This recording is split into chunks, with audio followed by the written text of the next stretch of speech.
শুভেন্দু দা, তুমি কাদের, সনাতনীদের নাকি মুসলিমদের? আরে দিদি ভাই, পশ্চিমবঙ্গের মুখ্যমন্ত্রী শুভেন্দু অধিকারী সকলের জন্য। তবে যে সম্প্রদায়ের লোকজন ভারতবর্ষে থেকে ভারত মাতা কি জয় বলতে পারে না, যারা ভারতবর্ষের রাষ্ট্রীয় গান বন্দে মাতরম শব্দটি উচ্চারণ করতে পারে না, সেই সমস্ত জিহাদির জন্য শুভেন্দু অধিকারী নয়, এদের জন্য তোরাই আছিস। মুসলিম তাড়িয়ে দাদা নাকি ভারতবর্ষকে বানাবে সনাতনীদেরকে। আচ্ছা, আরে অমূর্খ চুদির ভাইটি, ভারতবর্ষে প্রায় 12 মিলিয়ন থেকে 20 মিলিয়নের মতো ইলিগাল বাংলাদেশি অবৈধ অনুপ্রবেশকারী বসবাস করছে।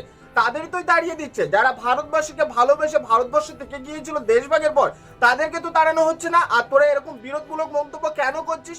সঠিক জেনে বুঝে তারপরে মন্তব্য কর। কাদের তাড়িয়ে দেওয়া হচ্ছে? শুধুমাত্র বাংলাদেশি অনুপ্রবেশকারীদের, যারা ইলিগালি ভারতবর্ষে থাকার চেষ্টা করছিল। কারো বাপের নয় কো, তাই দিবি না আমায় হুমকি। আচ্ছা দাদা, এই ভারতবর্ষকে স্বাধীনতার জন্য তোর বাপ দাদারা যে অনুদান করেছিল, তার জন্য তোরা পাকিস্তান পেয়েছিস। তোরা মুসলিম মেজরিটির সংখ্যায় ছিল, এই জন্য তোদের জন্য আলাদা দেশের ডিমান্ড করেছিল, এবং সেটা সেই সময় তৎকালীন সরকার তোদেরকে দিয়েই দিয়েছিল। তারপরে তোরা ভারতবর্ষকে ভালোবেসে এখানে এসে আবারও কেন মুসলিমদের উপর নিয়ে আর একটা দেশ ভাগ করার চিন্তা ভাবনা করছিস? তোরা তো ইলিগালি বাংলাদেশি মুসলিমগুলো এখানে থাকার চেষ্টা দিচ্ছিস না, এ বিষয়ে তোদের কোনো কথাবার্তা নেই।